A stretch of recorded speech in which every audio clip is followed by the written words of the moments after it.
Hello student, hello everyone, कैसे हो बच्चों।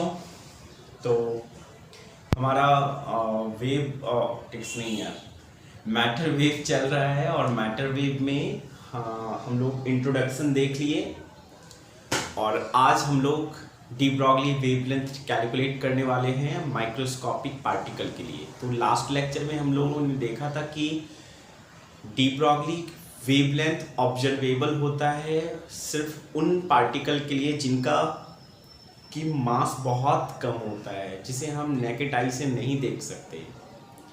जैसे उस पार्टिकल को हम लोग माइक्रोस्कोपिक पार्टिकल बोले थे और माइक्रोस्कोपिक पार्टिकल का वेवलेंथ मतलब मैटर के साथ वेव भी जुड़ा हुआ रहता है। जितने भी माइक्रोस्कोपिक पार्टिकल हैं काफ़ी तेज स्पीड से चलता है, तो वो जो है बच्चों उसके साथ वेव एसोसिएटेड होता है। हर एक मूविंग पार्टिकल के साथ वेव एसोसिएटेड होता है जो जिसका एक पर्टिकुलर वेवलेंथ होता है, जिसे सबसे पहले डी ब्रॉगली साहब ने ऑब्जर्व किया था, इसलिए उन्होंने डी ब्रॉगली वेवलेंथ नाम दिया। तो डी ब्रॉगली वेवलेंथ हम सभी मैटर्स के लिए कैलकुलेट करते हैं। मैटर्स मतलब माइक्रोस्कोपिक पार्टिकल। माइक्रोस्कोपिक पार्टिकल जैसे electron, proton, neutron, deuteron, alpha, साथ में गैसियस मॉलिक्यूल्स भी, इन सब के लिए हम लोग डी ब्रॉगली वेवलेंथ जो होता है वो ऑब्जर्वेबल होता है। और फिर वो जो वेवलेंथ आया था डी ब्रॉगली वेवलेंथ, उसका फॉर्मूला क्या था? उसका था लैम्डा इक्वल टू h/p। ये और आज हम हर एक पार्टिकल का ये डी ब्रॉगली वेवलेंथ कैलकुलेट करने वाले हैं, ठीक है। तो माइक्रोस्कोपिक पार्टिकल को हम लोगों ने दो पार्ट में डिवाइड किया था।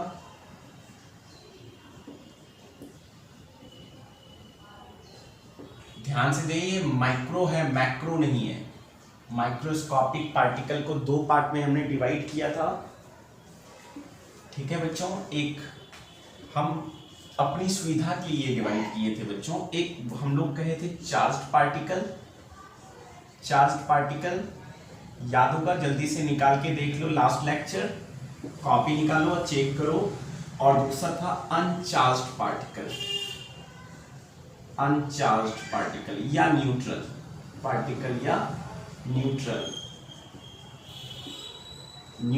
पार्टिकल, ठीक है। चार्ज पार्टिकल में सबसे पहले इलेक्ट्रॉन, तो इलेक्ट्रॉन का डी ब्रॉगली वेवलेंथ हम लोग कैलकुलेट करेंगे। दूसरा फिर प्रोटॉन के लिए भी डी ब्रॉगली वेवलेंथ हम लोग कैलकुलेट करेंगे। तीसरा क्या था? ड्यूट्रॉन, इसके लिए भी हम लोग डी ब्रॉगली वेवलेंथ कैलकुलेट करने वाले हैं। And fourth number is alpha particle. इसके लिए भी, ये भी चार्ज पार्टिकल है, इसके लिए भी डी ब्रॉगली वेवलेंथ हम लोग कैलकुलेट करेंगे। और ये जो अनचार्ज पार्टिकल है इसके लिए न्यूट्रॉन, और साथ में अगर गैस मॉलिक्यूल्स हो तो गैस मॉलिक्यूल्स, इसके लिए भी हम निकाल लेंगे फॉर्मूला। सबके लिए डी ब्रॉगली वेवलेंथ का फॉर्मूला कैलकुलेट करने हम लोग जा रहे हैं। पहले चार्ज पार्टिकल का फॉर्मूला हम लोग निकालेंगे। इसके लिए फॉर्मूला निकालेंगे क्या? डी ब्रॉगली वेवलेंथ निकालने का। और अनचार्ज पार्टिकल के लिए हम लोग फॉर्मूला निकालेंगे, फॉर्मूला कैलकुलेट करेंगे डी ब्रॉगली वेवलेंथ निकालने का। तो फिर जब चार्ज पार्टिकल का निकाल लेंगे तो उसमें से इलेक्ट्रॉन का निकालेंगे, सबका पर्टिकुलर निकालेंगे, फिर प्रोटॉन का निकालेंगे, फिर ड्यूट्रॉन का निकालेंगे और अल्फा पार्टिकल का निकालेंगे। साथ में इधर भी हम फॉर्मूला कैलकुलेट करेंगे और निकालेंगे। तो हमारे साथ आज के लेक्चर में बने रहें और ये पूरा का पूरा आज हम लोग खत्म कर लेंगे बच्चों। सारा का सारा पूरा मैटर वेव आज हम लोग कंप्लीट कर लेंगे। तो बच्चों, चार्ज पार्टिकल के लिए सबसे पहले हम डी ब्रॉगली वेवलेंथ कैलकुलेट करने जा रहे हैं। चार्ज पार्टिकल का करेंगे और फिर सबका निकालेंगे, फिर सेकेंड हाफ में इसको कंप्लीट कर लेंगे, ठीक है बच्चों। तो सबसे पहले चार्ज पार्टिकल का, तो हेडिंग डालो de Broglie wavelength for charge particle. चलो भाई बच्चों जल्दी से हेडिंग डालो सर, बच्चों जल्दी से। De Broglie wavelength, matter wave चल रहा है, इसमें हमारा हेडिंग आएगा de Broglie wavelength wavelength for बताओ चार्ज पार्टिकल। चार्ज पार्टिकल बच्चों, चार्ज पार्टिकल से का मतलब समझो, चार्ज पार्टिकल का मतलब समझो। ये चार्ज पार्टिकल जो है, चार्ज पार्टिकल अगर कोई भी है, electron, proton, neutron, alpha particle जो भी है, उसे जब पोटेंशियल दिया जाए, इनके बीच पोटेंशियल दिया जाए, ठीक है, पोटेंशियल दिया जाए बच्चों, तो ये चार्ज पार्टिकल जो है, ये चार्ज पार्टिकल ये क्या होता है, इसलिए मूव करना स्टार्ट करता है, ये मूव करना स्टार्ट आ जाता है। और जब ये मूव करता है पोटेंशियल V पर के कारण, तो यहाँ पे आता है मोमेंटम आता है। और जब मोमेंटम आता है तो ये वेव में कन्वर्ट होने लगता है, क्योंकि हर एक मूव कर रहा है। मूविंग पार्टिकल के साथ डी ब्रॉगली साहब ने कहा कि वेव होता है हर एक का, और उस वेव का एक पर्टिकुलर वेवलेंथ होता है, उस वेव का एक पर्टिकुलर वेवलेंथ होता है। जो वेवलेंथ सबसे पहले किसने दिया था, ये वेवलेंथ के बारे में सबसे पहले डी ब्रॉगली साहब ने बताया था, इसलिए ये वेवलेंथ कहलाता है डी ब्रॉगली वेवलेंथ। ठीक है बच्चों, जल्दी से देखो, मतलब अगर पोटेंशियल हम देंगे, पोटेंशियल के कारण ये चार्ज पार्टिकल जो होता है, ये चार्ज पार्टिकल ये इसमें मोशन स्टार्ट होता है, और मोशन स्टार्ट होता है तो इसमें जो एनर्जी होता है मोशन के कारण वो होता है क्या, काइनेटिक एनर्जी। और ये काइनेटिक एनर्जी कितना होता है, चार्ज इंटू पोटेंशियल। इसका जो चार्ज पार्टिकल होगा, क्यों चार्ज इंटू ये पोटेंशियल। हमने इससे पहले फर्स्ट लेक्चर में फोटो इलेक्ट्रिक इफेक्ट में ये देख लिया था। इसीलिए ना काइनेटिक एनर्जी मैक्सिमम में हम लोग क्या कहते थे, मैक्सिमम में क्या कहते थे, इलेक्ट्रॉन लेते थे, इसलिए इलेक्ट्रॉन, और ये पोटेंशियल V0 लेते थे, स्टॉपिंग पोटेंशियल। ये आता था ना, याद है, चार्ज इंटू पोटेंशियल होता है काइनेटिक एनर्जी। तो ये जो देखो, ये सेटअप को समझो, पोटेंशियल डिफरेंस जैसे ही टर्मिनल पे अप्लाई करते हैं, चार्ज पार्टिकल मूव करना स्टार्ट करता है।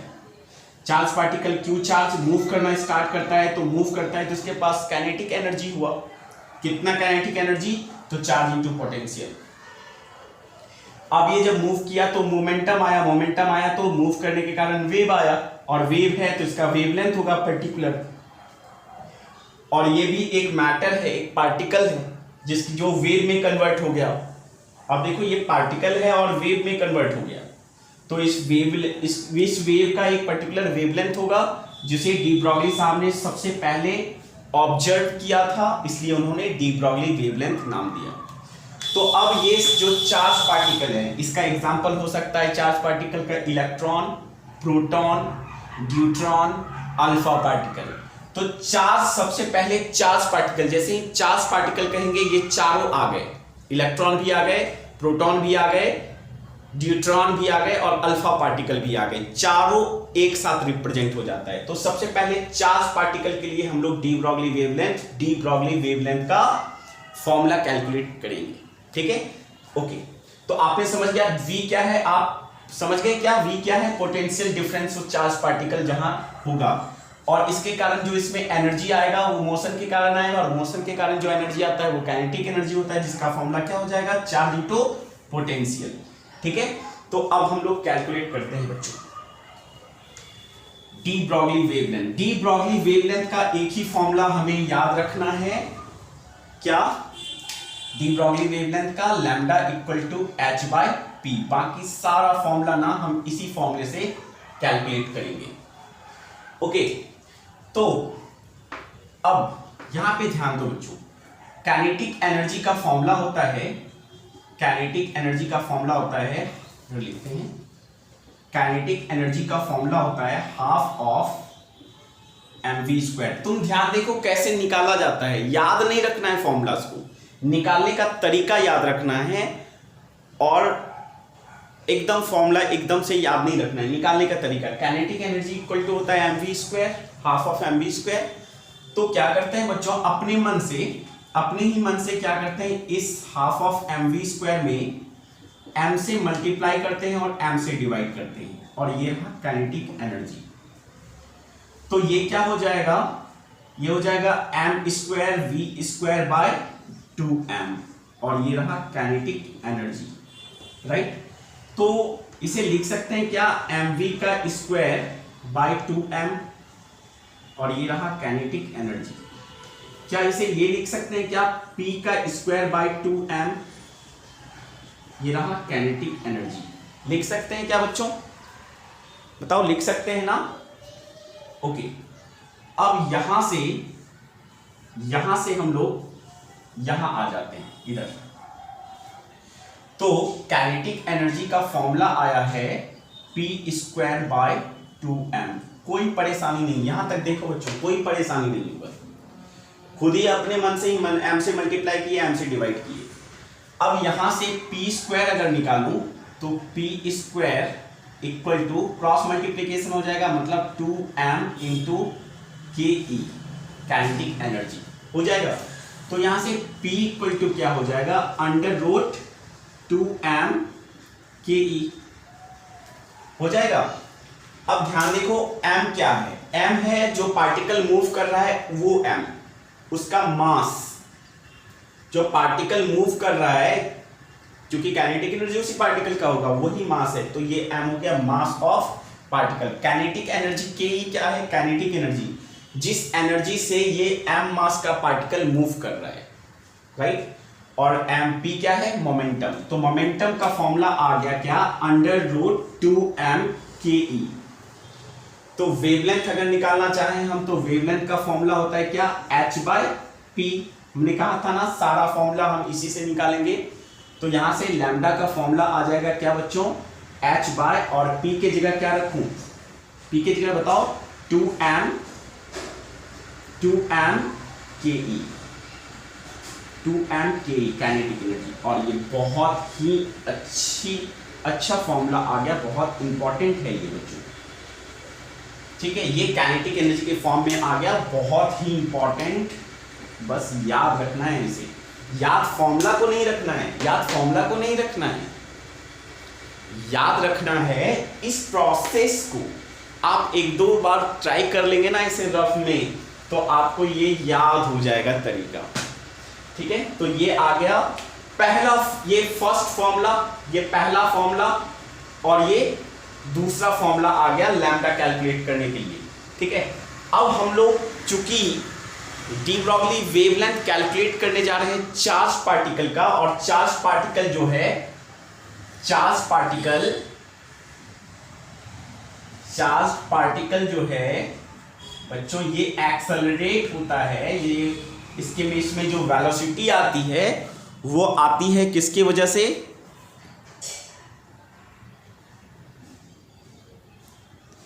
वो आती है किसकी वजह से बच्चों, तो इलेक्ट्रिक पोटेंशियल डिफरेंस की वजह से, पोटेंशियल डिफरेंस की वजह से। और वो पोटेंशियल डिफरेंस काइनेटिक एनर्जी क्या होता है, चार्ज इनटू पोटेंशियल, ये आता है। तो काइनेटिक एनर्जी का फॉर्मूला हो जाएगा चार्ज इनटू पोटेंशियल। देख लो बच्चों, चार्ज इनटू पोटेंशियल, ये काइनेटिक एनर्जी का फॉर्मूला हो जाएगा ना। तो चार्ज इनटू पोटेंशियल ये हो जाएगा काइनेटिक एनर्जी का फॉर्मूला। तो हम लोग अब de Broglie wavelength for charge particle निकाल सकते हैं। फॉर चार्ज पार्टिकल मतलब जो पोटेंशियल के कारण एक्सेलरेट हो रहा हो, उनमें वेलोसिटी जो है वो इलेक्ट्रिक पोटेंशियल के कारण, तभी तो चार्ज पार्टिकल मतलब वो इलेक्ट्रिक फील्ड में मूव करता है। और इलेक्ट्रिक फील्ड कब आएगा, जब पोटेंशियल आएगा, तो वही पोटेंशियल है V, ठीक है। तो यहां पे हम लोग लिख सकते हैं Q क्या है, Q है चार्ज ऑफ पार्टिकल, चार्ज, और V क्या है, पोटेंशियल या पोटेंशियल डिफरेंस भी कह सकते हैं बच्चों, ठीक है। तो हम फॉर चार्ज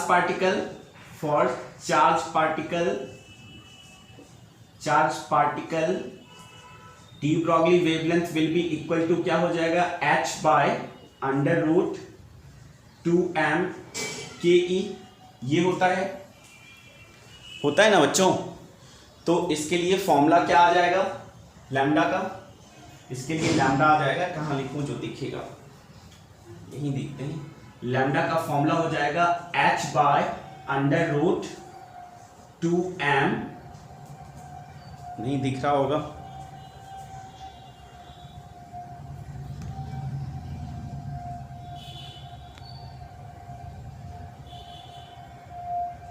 ऐसे भी नहीं दिखेगा। हाँ देखो बच्चों 2m और के ई को क्या लिखें QV, तो Q इंटू V दिख रहा होगा बच्चों ना।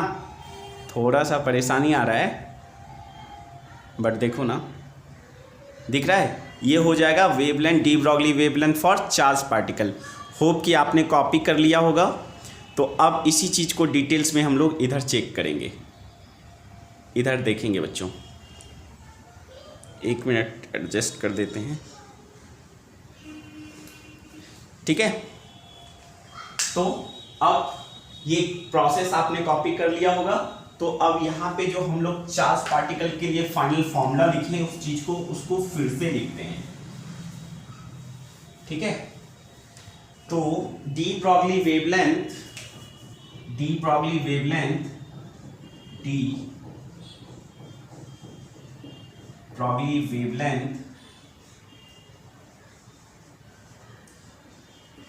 for charged particle for charged particle is क्या आया लैम्डा डी मतलब डी ब्रॉगली वेवलेंथ। ये कितना आया डी ऐसे छोटे लैम्डा इक्वल टू क्या आया h/p और p को क्या आया 2m ke ये फॉर्मूला होता है। तो lambda equal to h/√2m mass of that particle, जो पार्टिकल लेंगे हम जो एक्सेलरेट कर रहा है v पोटेंशियल से उस पार्टिकल का m इंटू q/qv। ये बहुत ही इंपॉर्टेंट फॉर्मूला आ गया फॉर चार्ज पार्टिकल का। तीसरा इंपॉर्टेंट फॉर्मूला, पहला ये, दूसरा अभी बता दिया था, तीसरा ये वाला बहुत ही इंपॉर्टेंट बच्चों, इसे बहुत ही इंपॉर्टेंट है, इसे नोट कर लो, ठीक है। ये फॉर्मूला, ये चार्ज पार्टिकल का डी ब्रॉगली वेवलेंथ कैलकुलेट करने के लिए आगे है फॉर्मूला। जैसा कि मैंने बताया था बच्चों कि अब चार्ज पार्टिकल का फॉर्मूला कैलकुलेट कर लिए हैं वेवलेंथ, डी ब्रॉगली वेवलेंथ निकालने का।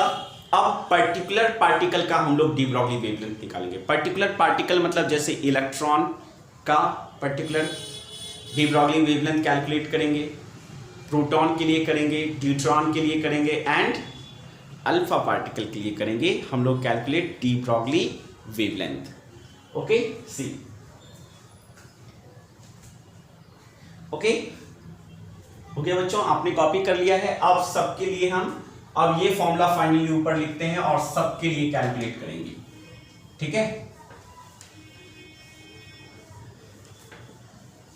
बोलो ना हाँ। तो बच्चों हम लोग कैलकुलेट कर रहे हैं सबके लिए डी ब्रॉगली वेवलेंथ। तो पहला de Broglie wavelength, first de Broglie wavelength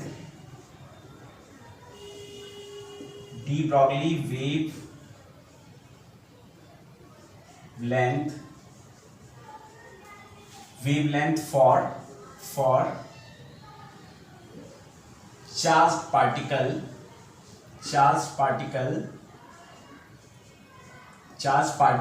electron।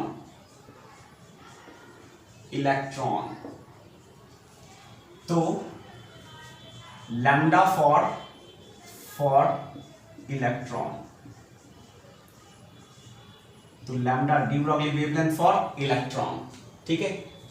तो चार्ज कितना होता है, चार्ज होगा इलेक्ट्रॉन ना, और इसकी वैल्यू कितनी होगी 1.6 इंटू 10⁻⁻19 कूलम, ठीक है। मास ऑफ इलेक्ट्रॉन क्या होगा, मास ऑफ इलेक्ट्रॉन होगा 9.1 इंटू 10⁻⁻⁹ -31 kg हो गया। और पोटेंशियल मान लेते हैं, इलेक्ट्रिक पोटेंशियल कितना है, इलेक्ट्रिक पोटेंशियल कितना है, पोटेंशियल डिफरेंस ये है V, ठीक है। ओके, तो बच्चों हम लोग इसके लिए, और H की वैल्यू कितनी होती है, H की वैल्यू होती है 6.625 इंटू 10⁻34 जूल, ठीक है, ये होती है वैल्यू। तो लैम्डा चार्ज पार्टिकल के लिए निकालने का फॉर्मूला जल्दी बताओ बच्चों क्या होता है, h/√2mke, 2mke, और ke को क्या लिखते हैं, qv। तो for de Broglie wavelength for electron, यहां देखो E लिखे हैं, de Broglie wavelength for electron equal to 6.625 into 10⁻34 divided by under root 2 into mass of electron, 2 into mass of electron. रुको एक मिनट, पहले इसे लैम्डा फॉर इलेक्ट्रॉन के लिए क्या हो जाएगा, h/√2 mass of electron into charge of mass of electron, ये E है छोटा सा, ठीक है, इंटू E इंटू V, एक ये फॉर्मूला इस फॉर्मेट में, ठीक है। अब इसका जो है ना वैल्यू भी हम लोग कैलकुलेट कर लेते हैं। तो बच्चों ये हो गया formula de Broglie wavelength for electron. अब इसका वैल्यू निकालते हैं, इसका वैल्यू भी हम कैलकुलेट करते हैं।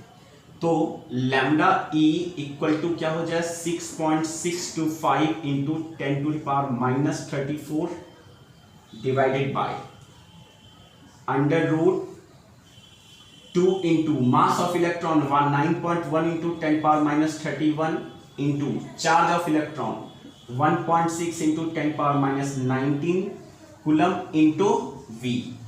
तो इसमें क्या क्या वैल्यू है, वैल्यू ये सब नोन है, एक ही अननोन है पोटेंशियल। जब बच्चों इसको पूरा को हम सॉल्व करते हैं ना, ये पूरा सॉल्व करते हैं ना, ये पूरा का वैल्यू जब सॉल्व करते हैं ना, तो ये वैल्यू आता है अंडर रूट 150, ये आता है अंडर रूट 150। तो ये लैम्डा ऑफ इलेक्ट्रॉन हो जाएगा, क्या बच्चों हो जाएगा, ये हो जाएगा under root 150 by lambda in angstrom, ठीक है। ये आ जाएगा इसका डी ब्रॉगली वेवलेंथ का वैल्यू। तो ये होता है बच्चों डी ब्रॉगली वेवलेंथ इलेक्ट्रॉन के लिए, ठीक है। इसी को यहाँ पे हम लोग इधर नोट कर लिया होगा, नहीं तो अगर नहीं कर पाए तो पीछे जाके पॉज करके आप नोट कर लेंगे।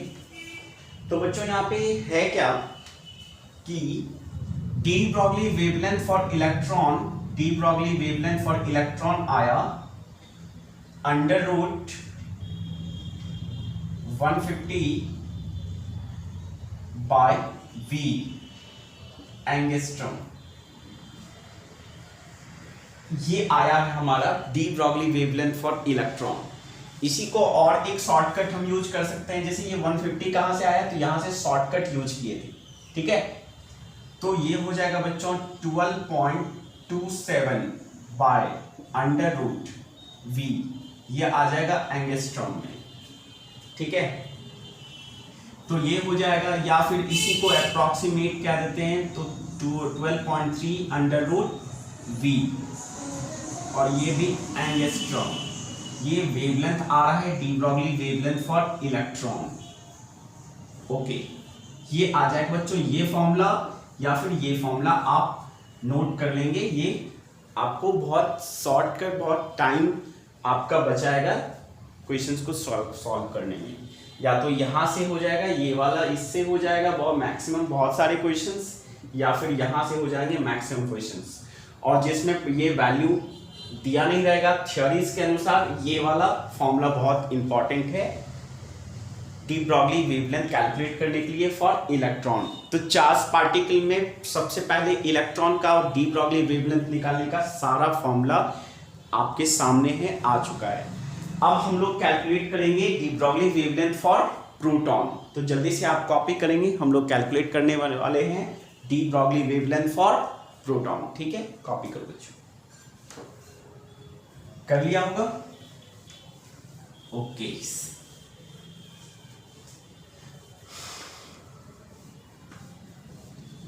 अब हम लोग कैलकुलेट करेंगे de Broglie wavelength. Charge particle का चल रहा है, उसमें से इलेक्ट्रॉन हो चुका है। सारा फॉर्मूलाज जितने भी कैलकुलेट करने का तरीका है, शॉर्टकट या फिर थ्योरीज, फॉर्मूलाज सब आ गया। अब डी ब्रॉगली वेवलेंथ हम लोग कैलकुलेट कर रहे हैं किसके लिए? चार्ज पार्टिकल के लिए। और चार्ज पार्टिकल में कौन सा? प्रोटॉन के लिए। चार्ज पार्टिकल में इस बार हम लोग प्रोटॉन के लिए कर रहे हैं।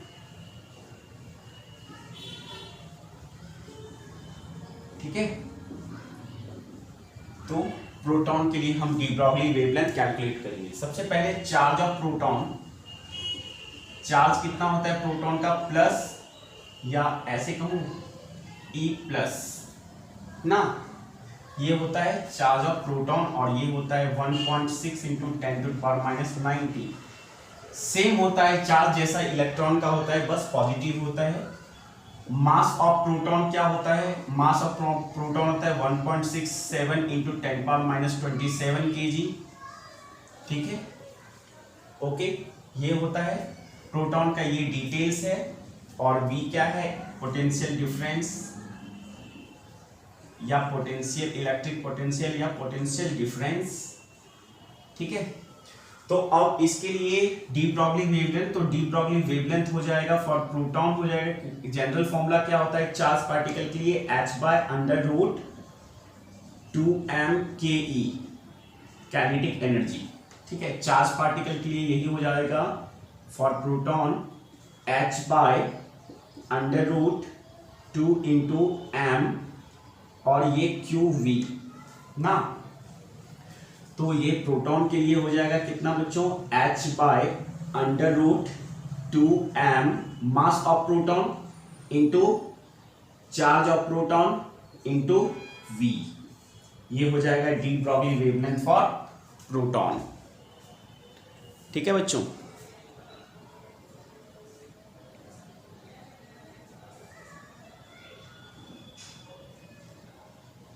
ओके, ये हो जाएगा de Broglie wavelength for proton. General formula E क्या है? E charge of proton. E क्या है? Charge of proton. E क्या है? E है charge of proton. Charge of proton. यहां पे E क्या है?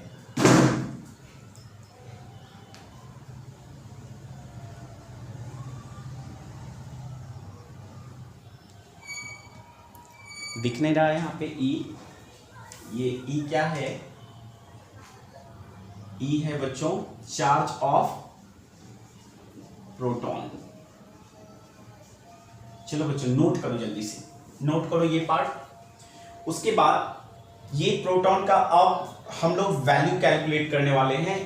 तो lambda of de Broglie wavelength of proton आया क्या? h/√2 into mass of proton into charge of proton. यहां पे E लिए हैं चार्ज, क्यों ही रहने देते हैं, QP लिख देते हैं। QP मतलब समझ जाएंगे चार्ज ऑफ प्रोटॉन का ये फॉर्मूला आ गया। ठीक है, ओके। अब वैल्यूज कैलकुलेट करने जा रहे हैं हम लोग। वैल्यू एग्जैक्ट फिगर कितना होगा कैलकुलेट करने पूछे तो। ठीक है, तो हो जाएगा क्या बच्चों? H का वैल्यू रखते हैं 6.625 into 10⁻34 bye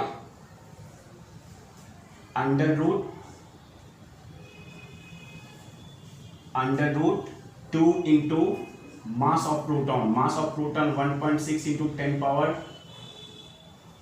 1.67 into 10⁻27 kg into charge of proton same as a charge of electron into v।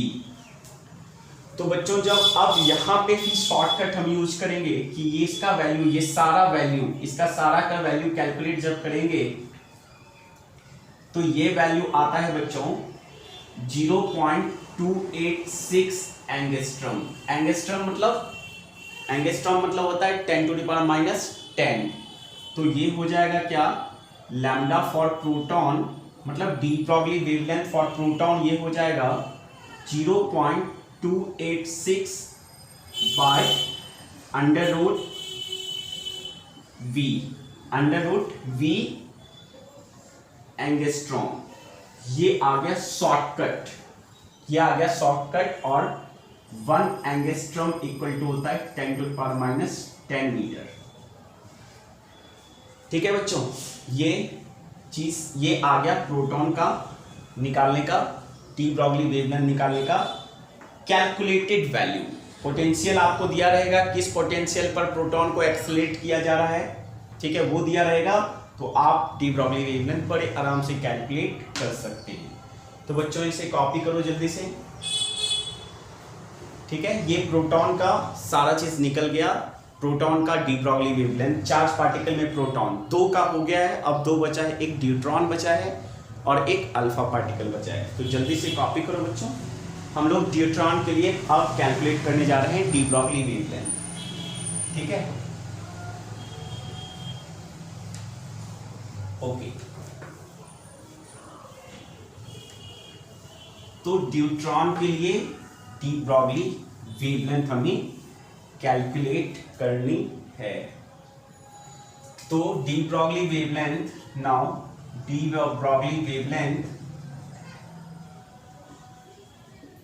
Broglie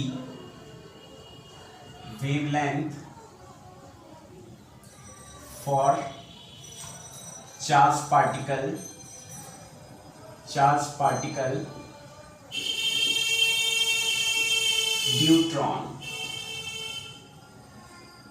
deuteron.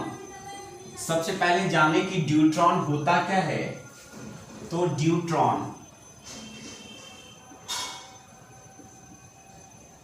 Deuteron एक प्रोटॉन का ही आइसोटॉप है।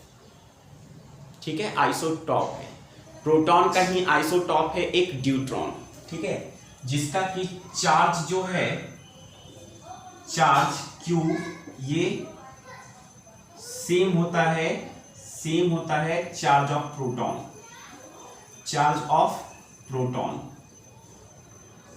Proton and that is Q। ठीक है, and that is 1.6 into 10⁻⁻19 coulomb. ठीक है, मास जो होता है, मास ऑफ ड्यूट्रॉन, डी से ड्यूट्रॉन, ये होता है 2 times of mass of proton, deuteron का, तभी तो ड्यूट्रॉन। ठीक है, मतलब 2 प्रोटॉन। ठीक है, ड्यूट्रॉन। और V क्या है इसका, इलेक्ट्रिक पोटेंशियल या पोटेंशियल डिफरेंस। बार बार कह रहे हैं, लिख रहे हैं अलग अलग, इसीलिए कह भी रहे हैं अलग अलग, या पोटेंशियल डिफरेंस। ठीक है, बस ये काफी है। अब हम लोग इसके लिए डी ब्रॉगली वेवलेंथ निकाले जा रहे हैं। तो डी ब्रॉगली वेवलेंथ का जनरल फॉर्मूला होता है क्या, h/√। बार बार हम फॉर्मूला लिख रहे हैं क्योंकि मेरा मकसद है कि आपको फॉर्मूला याद हो जाए। ये चार्ज पार्टिकल के लिए डी ब्रॉगली वेवलेंथ क्या हो जाएगा, चार्ज पार्टिकल के लिए ये क्या हो जाएगा, h/√2m/q इंटू v। ये हो जाएगा चार्ज पार्टिकल के लिए। अब स्पेशली ड्यूट्रॉन के लिए क्या होगा, तो आप ये कॉपी कर लें बच्चों, हम मिटाने वाले हैं इधर हाफ पार्ट। ठीक है, तो कर लिए होंगे कॉपी। अब इसको मिटाते हैं और यहां पे लिखते हैं,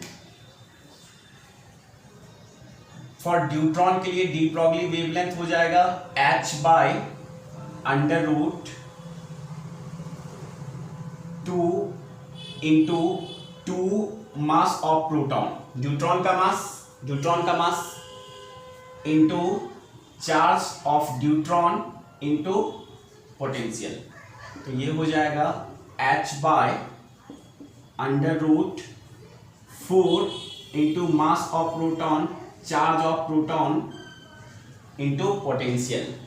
ठीक है, या इसे हम लोग कह सकते हैं h by under root 4 mass of proton into EV। ये फॉर्मूला भी बहुत इंपॉर्टेंट है, बहुत ही इंपॉर्टेंट है न्यूट्रॉन के लिए कैलकुलेट करने के लिए ये फॉर्मूला। ठीक है बच्चों, तो हम अब निकालेंगे इसका कैलकुलेटेड वैल्यू, इसका वैल्यू कैलकुलेट करने वाले हैं। ठीक है, वैल्यू कैलकुलेट करने वाले हैं हम लोग, ठीक ना। इधर मिटाऊं, हर एक स्टेप में क्वेश्चन बन सकता है, आप क्वेश्चंस को आसान कर सकते हैं बनाने में, कॉम्पिटिटिव क्वेश्चंस को बनाने में। ठीक है बच्चों, तो अब देखो इसका वैल्यू कैलकुलेट करते हैं। वैल्यू कितना होगा कैलकुलेट कर रहे हैं हम लोग, कितना होगा ये वैल्यू। ठीक है, तो वैल्यू कैलकुलेट कर रहे हैं, तो lambda for neutron equal to 6.625 into 10⁻⁻34 bye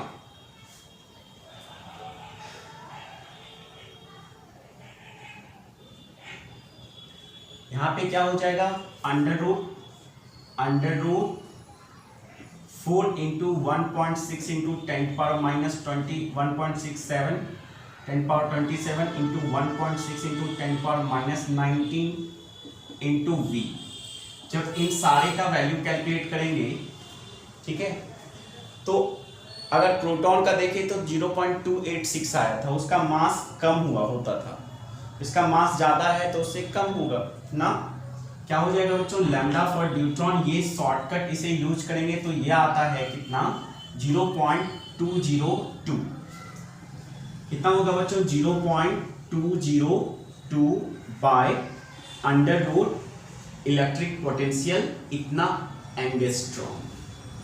ये होता है de Broglie wavelength for neutron. तो यहां से हम लोग न्यूट्रॉन की डी ब्रॉगली वेवलेंथ की वैल्यू कैलकुलेट करेंगे।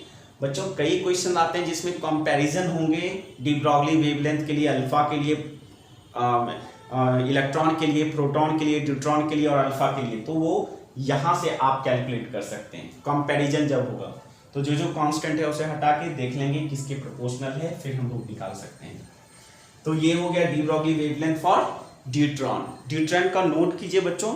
फिर हम लोग देखेंगे लास्ट चार्ज पार्टिकल में अल्फा का, तो होप आप कॉपी कर लिए होंगे ना।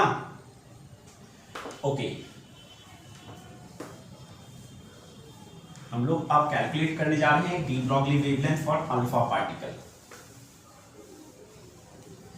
तो डी Broglie wavelength for alpha particle calculate करने जा रहे हैं हम लोग। नाउ डी ब्रॉगली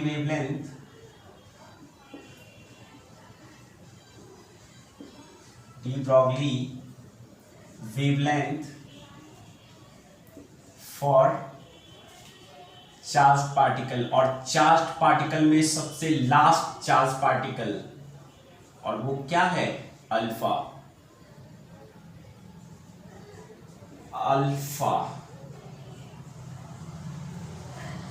ठीक है, तो सबसे पहले चार्ज ऑफ अल्फा, चार्ज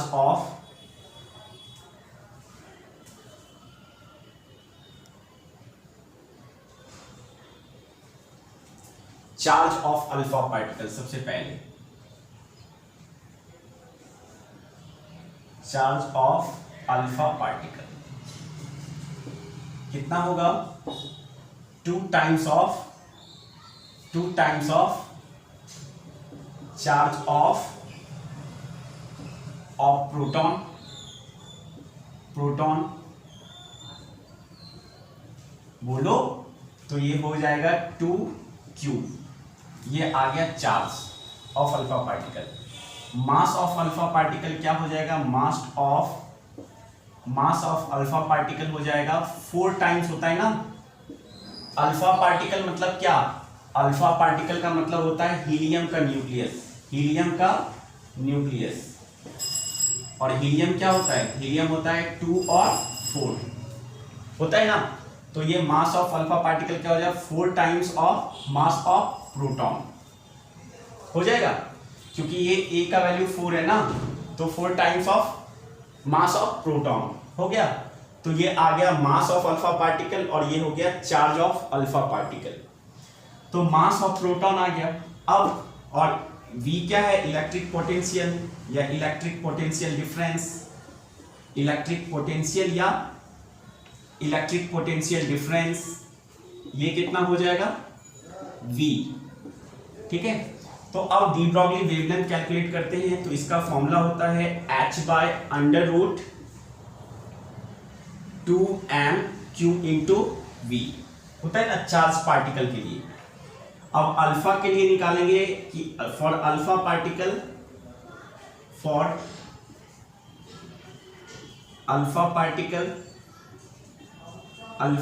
के लिए निकालेंगे तो lambda for alpha particle will be h/√2 into mass of alpha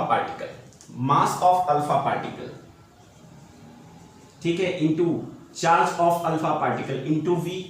अब इसको भाई यहां से हम लोग यहां आते हैं, ठीक है। तो डी Broglie wavelength for alpha particle क्या हो जाएगा, ठीक है।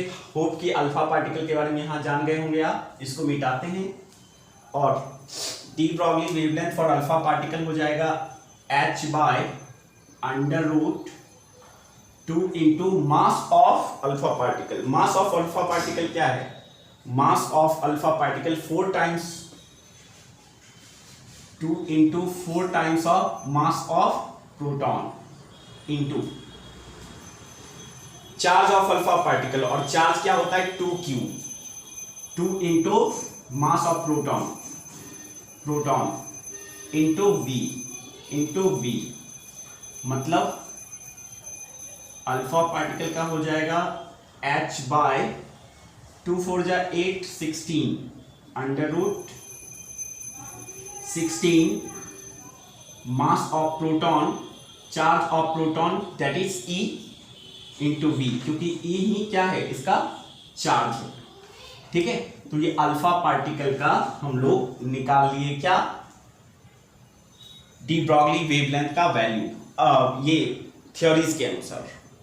अगर वैल्यू निकालना चाहें हम तो वैल्यू क्या हो जाएगा यहाँ पे डी ब्रॉगली वेवलेंथ का, तो इन सब का वैल्यू सब्स्टिट्यूट करना होगा, that is 6.625 into 10⁻⁻34 by under root of क्या हो जाएगा 16 into mass of proton 1.67 into 10⁻⁻27 into 1.6 into 10⁻⁻19 into V। अब ये सारे वैल्यू कांस्टेंट हैं, तो इसका हम लोग शॉर्टकट स्टार्टिंग से ही लेते चले आए हैं, तो इसका भी कुछ होगा। तो इसका क्या होगा बच्चों, ड्यूट्रॉन का हुआ था वो 2 टाइम्स ऑफ मास पार्टिकल था, मास था, तो वो हुआ था 0.202, ये हो जाता है 0.101 एंगस्ट्रॉम। ठीक है, तो इसकी वैल्यू हो जाएगी क्या बच्चों, de Broglie wavelength for alpha particle 0.101 under root V इतना एंगस्ट्रॉम, ये हो जाएगा de Broglie wavelength for alpha particle. De Broglie wavelength for alpha particle बहुत ही इंपॉर्टेंट। ठीक है, ये बच्चों बहुत ही इंपॉर्टेंट, ये सारा फॉर्मूला ये हो सब फॉर्मूला इंपॉर्टेंट है। और निकालने का तरीका याद रखना है, निकालने का तरीका कई बार हम सिखा चुके हैं बच्चों ना, एक ही चीज बार बार रिपीट कर रहे थे, h/√2m/ke ना। तो ये हो गया चार्ज पार्टिकल के लिए, अल्फा के लिए, और सब हो गया। कैलकुलेट इंपॉर्टेंट है बच्चों, ये सारा इंपॉर्टेंट है। चार्ल्स पार्टिकल के लिए डी ब्रॉगली वेवलेंथ हम लोग कैलकुलेट कर लिए, कंप्लीट कर लिए, ठीक है। तो हो गया क्या, चार्ल्स पार्टिकल के लिए कंप्लीट, ओके। अब मिटाते हैं हम लोग न्यूट्रल पार्टिकल के लिए निकालते हैं या गैसियस मॉलिक्यूल्स के लिए निकालते हैं, ठीक ना। क्या निकालेंगे बच्चों, डी ब्रॉगली वेवलेंथ। तो अब de Broglie wavelength, de Broglie wavelength for uncharged particle, uncharged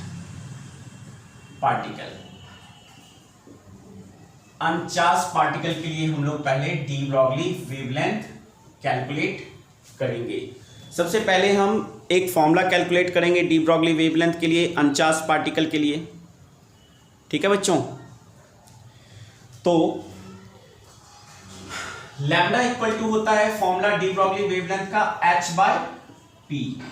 ये अब तक हम लोगों ने जाना है, h/p होता है डी ब्रॉगली वेवलेंथ के लिए लैम्डा। तो अब अगर इसको हम काइनेटिक एनर्जी के फॉर्मेट में लिखें तो काइनेटिक एनर्जी के फॉर्मेट में ये क्या हो जाएगा,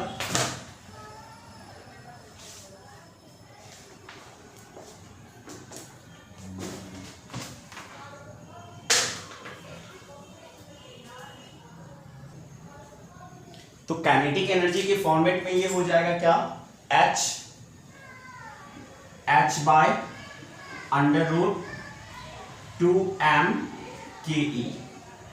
ये हो जाएगा लैम्डा का दूसरा फॉर्मूला इंपॉर्टेंट। और यहीं पे हम चार्ज पार्टिकल के लिए के को QV लिख देते थे। यहां पे चूंकि जो अनचार्ज है, न्यूट्रल है, वो तो इलेक्ट्रिक पोटेंशियल दे दें, इससे तो ये मूव नहीं करेगा इलेक्ट्रिक पोटेंशियल से, क्योंकि चार्ज रहेगा तभी तो फोर्स लगेगा इस पर पोटेंशियल के कारण। ये तो अनचार्ज है, ये न्यूट्रल पार्टिकल क्या है, अनचार्ज है, तो इस पर तो फोर्स नहीं लगेगा इलेक्ट्रिक पोटेंशियल के कारण। तो यहां पे इलेक्ट्रिक पोटेंशियल का फॉर्मूला यूज नहीं करते, मतलब काइनेटिक एनर्जी की जगह चार्ज इनटू पोटेंशियल का फॉर्मूला नहीं रखेंगे। तो अब यहां किससे होता है अनचार्ज पार्टिकल, काइनेटिक एनर्जी जो उसके अंदर होता है वो किसके कारण होता है, तो बच्चों ये होता है टेम्परेचर के कारण। यहां V नहीं, यहां पे टेम्परेचर होना चाहिए। जरा याद करो, हमने काइनेटिक थ्योरी ऑफ गैसेस में बताया था कि टेम्परेचर जब देते हैं तो गैसियस मॉलिक्यूल का थर्मल वेलोसिटी बढ़ जाता है, टेम्परेचर के कारण थर्मल एनर्जी बढ़ जाती है, जिसके कारण उसके गैस के मॉलिक्यूल्स का क्या होता है, मूवमेंट बढ़ जाता है। बताया था काइनेटिक थ्योरी ऑफ गैसेस में बहुत अच्छे से, याद आ गया क्या, आ गया ना। और थर्मल एंड काइनेटिक एनर्जी को ही कहते हैं हम क्या, इंटरनल एनर्जी। और इंटरनल एनर्जी का फॉर्मूला आया था बच्चों, वहां पे क्या आया था काइनेटिक थ्योरी ऑफ गैसेस में, from kinetic theory of gas, ठीक है।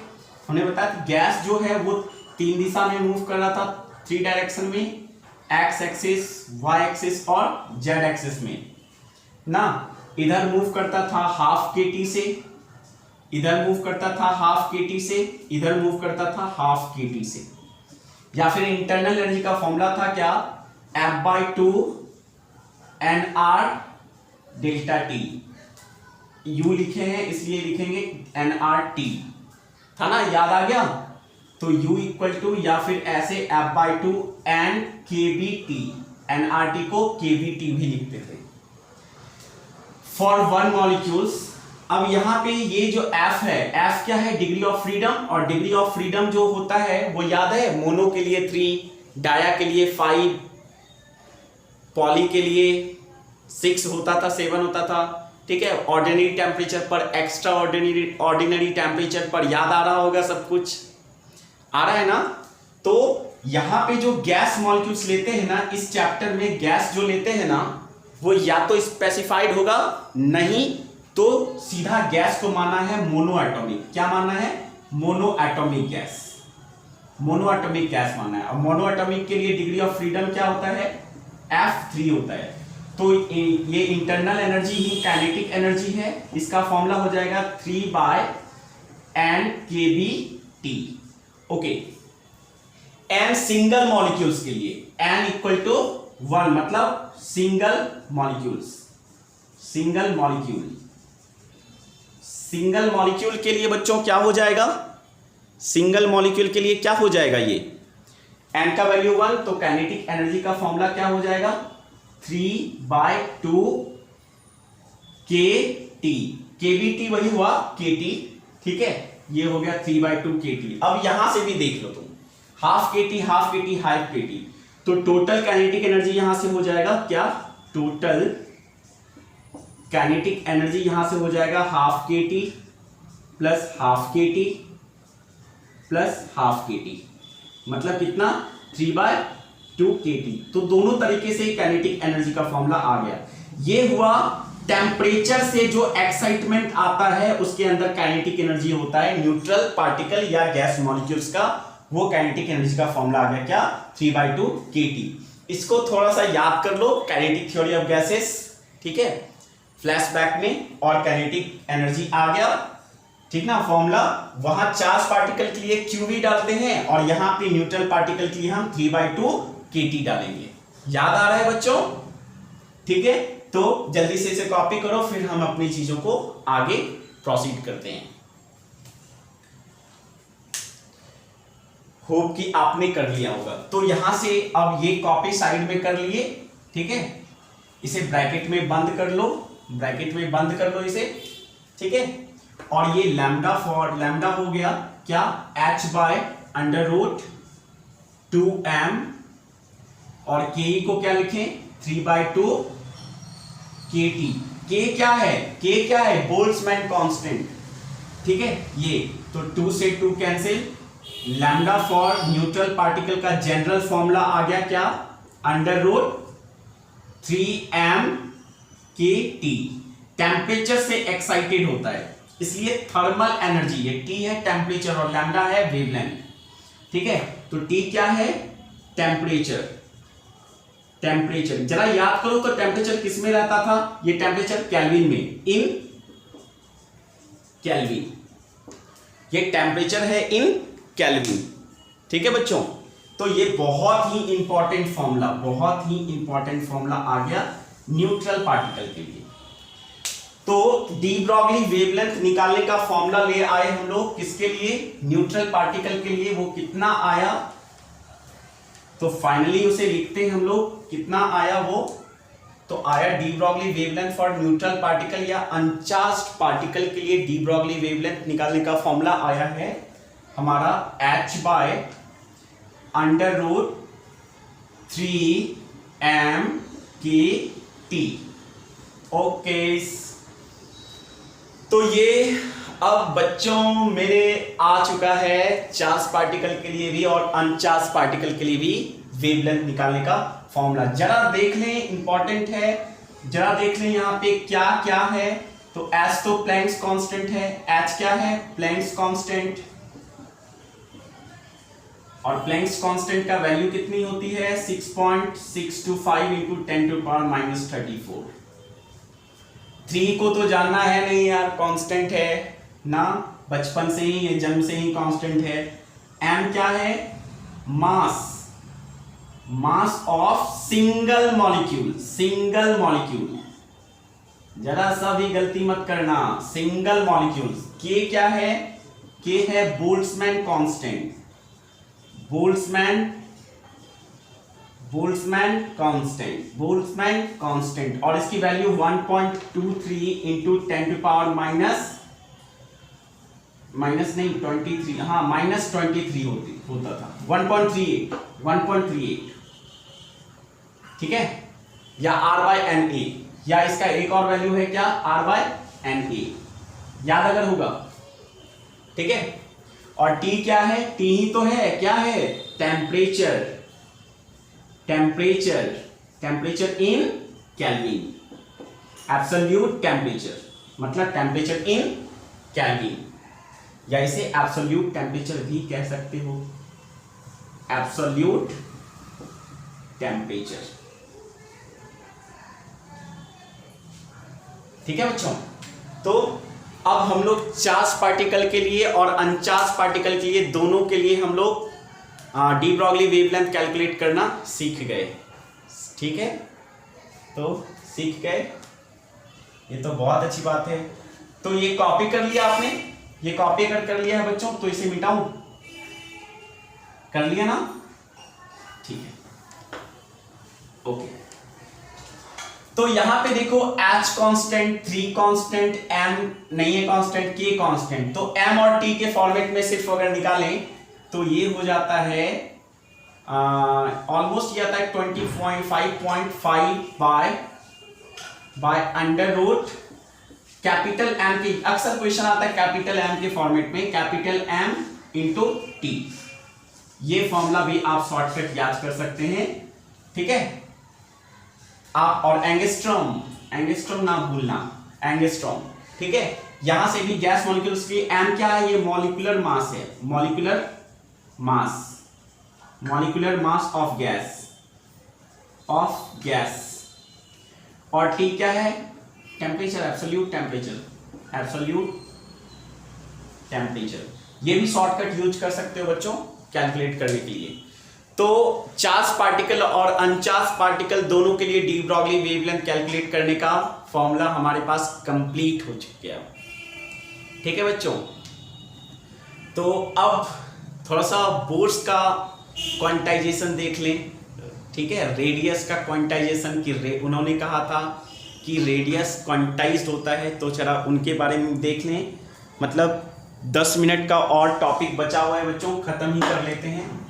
ठीक है, तो इसे मिटाऊं और बोर्स का एटॉमिक क्वांटाइजेशन देख लेते हैं, रेडियस क्वांटाइज्ड होता है वो भी चेक कर लेते हैं।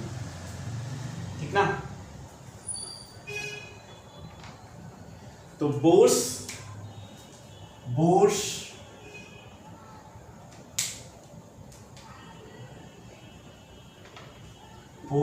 क्वांटाइजेशन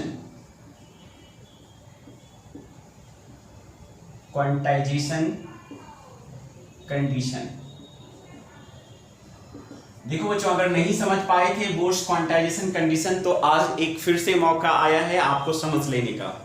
ठीक है, तो बोर्स क्वांटाइजेशन कंडीशंस को हम लोग समझते हैं। ठीक है, बोर्स आपका कहना था कि इलेक्ट्रॉन जो है वो न्यूक्लियस के, ये न्यूक्लियस है, ये न्यूक्लियस है, इसके चारों ओर जो है ना चक्कर लगाता है।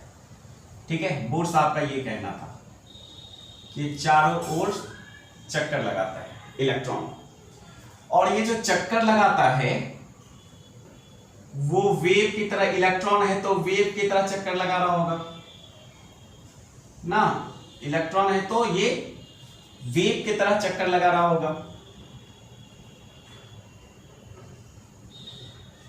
अगर ये इलेक्ट्रॉन है तो ऑब्वियस सी बात है कि ये वेव की तरह चक्कर लगा रहा होगा ना। तो उनका कहना था कि जब इलेक्ट्रॉन एक सेल्युलर पाथ में मूव करता है तो ये क्या करता है, एक सर्टेन टाइम के बाद, वो सर्टेन टाइम मान लेते हैं ये है। ठीक है, यहां के बाद ये जब लौट के यहां आता है तो ये रिवॉल्यूशन ऐसे ऐसे, एक रिवॉल्यूशन आफ्टर कंप्लीटिंग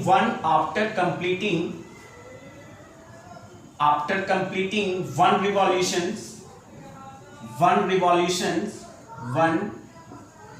रिवॉल्यूशंस, एक रिवॉल्यूशंस कंप्लीट होने के बाद सारे के सारे काइनेमेटिक्स पैरामीटर्स जो होते हैं, उसकी kinetic energy, velocity, acceleration, position वगैरह वगैरह, सारे ऑल पैरामीटर्स, सारा पैरामीटर्स जो है पैरामीटर्स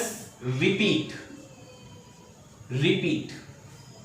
ठीक है, आफ्टर कंप्लीटिंग वन रिवॉल्यूशंस और पैरामीटर्स रिपीट्स, ठीक है। तो रिपीट करता है, सारा पैरामीटर्स जो होता है बच्चों वो रिपीट्स करता है, या फिर इसे कहें कैसे रिपीट करता है, पीरियोडिकली। तो ये एक पीरियोडिक मोशन है, एक यहां से निकला, फिर एक चक्कर काटने के बाद यहां आया, फिर एक चक्कर काटने लगा। तो एक ही चीज अगर अपने पोजीशन पे बार बार लौट के आ जाए तो वो पीरियोडिक मोशन कहलाता है। बताए हुए थे कुछ लेक्चर हुआ था हमारा एसएचएम का, उसमें पीरियोडिक मोशन बताए हुए थे।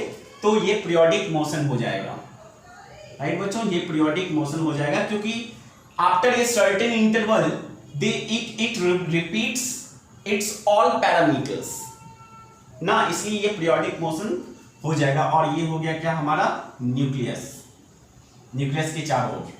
तो बोर्स क्वांटाइजेशंस का कहना था कि ये जो इलेक्ट्रॉन मूव कर रहा है, ये इलेक्ट्रॉन जो मूव कर रहा है, ये जो इलेक्ट्रॉन देख रहे हैं हम, ये इलेक्ट्रॉन जो मूव कर रहा है बच्चों, तो ये जब मूव कर रहा है तो इसके पास क्या होगा, सम मोमेंटम होगा, कुछ मोमेंटम होगा। मोमेंटम कितना होगा, तो मास इनटू वेलोसिटी। और बोर्स का हम लोग इसके बाद एटम स्टार्ट करेंगे तो इलेक्ट्रॉन का वेलोसिटी कैलकुलेट करेंगे, और ये हो गया मास ऑफ इलेक्ट्रॉन, ठीक है। तो इसमें मोमेंटम होगा, और मोमेंटम जब होगा बच्चों तो ये मूव कर रहा है, तो ऑब्वियस सी बात है कि इसका एक पर्टिकुलर वेवलेंथ भी होगा। इलेक्ट्रॉन जो ऐसे ऐसे मूव कर रहा है, ऐसे ऐसे वेव के फॉर्मेट में, तो इसका डी ब्रॉगली वेवलेंथ भी होगा। तो and certainly some kinds of wavelength, ठीक है। इसके बाद definitely certainly some kinds of wavelength भी होगा, ठीक है, लैम्डा। और चूंकि ये जो है ऐसे ऐसे ऐसे देखो, एक वेवलेंथ क्या होता है, तो ये एक वेवलेंथ होता है, यहां से लेकर यहां एक रिवॉल्यूशंस कंप्लीट। चलो देखो तो कितना रिवॉल्यूशन कंप्लीट होता है, यहां से निकला एक रिवॉल्यूशन यहां हुआ, फिर यहां से निकला 2 रिवॉल्यूशन हुआ, 3 रिवॉल्यूशन हुआ, 4 5 6 7 8, जैसे 8 मतलब 8 लैम्डा।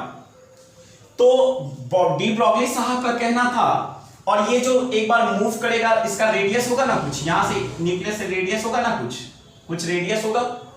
तो डी ब्रॉगली साहब का कहना था कि ये जो पाथ है सरकमस्टांसेस, ये कितना है 2 पाई r। तो डी ब्रॉगली साहब का कहना था कि ये जो पाथ है सरकमस्टांसेस, ये सर्टेनली इंटीजर मल्टीपल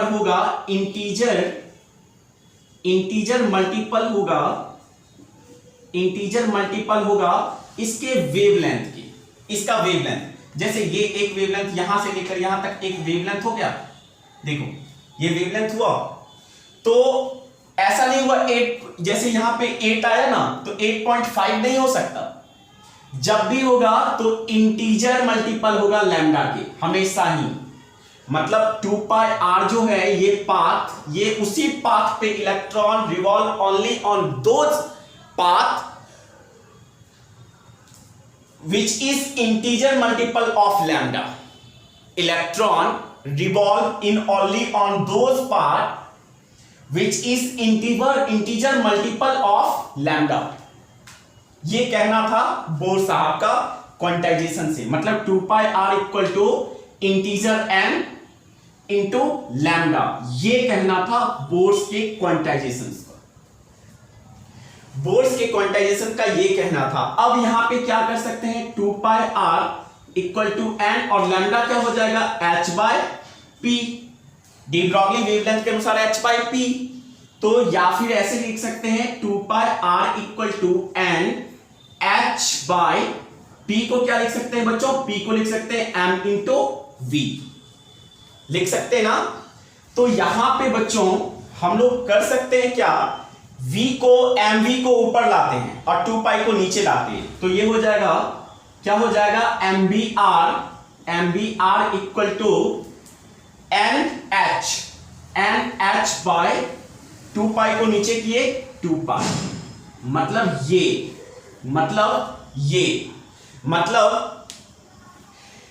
मतलब फिर से बताते हैं कि इलेक्ट्रॉन जो है, इलेक्ट्रॉन किसी भी न्यूक्लियस के ऑर्बिट में सिर्फ उसी ऑर्बिट में रिवॉल्व कर सकता है जिसका एंगुलर मोमेंटम, एम्बियर क्या है, एंगुलर मोमेंटम h/2 पाई के इंटीजर मल्टीपल होगा। समझो समझो समझो समझो समझो समझो समझो।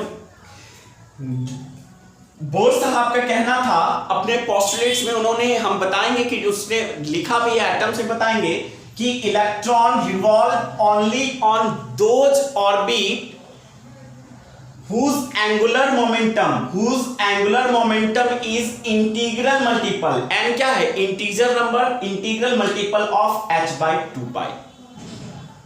ठीक है, अब देखो बच्चों, यहां पे h कांस्टेंट है, पाई भी 2 पाई भी कांस्टेंट है और n भी कांस्टेंट है क्योंकि इंटीजर है, इंटीजर कांस्टेंट ही है।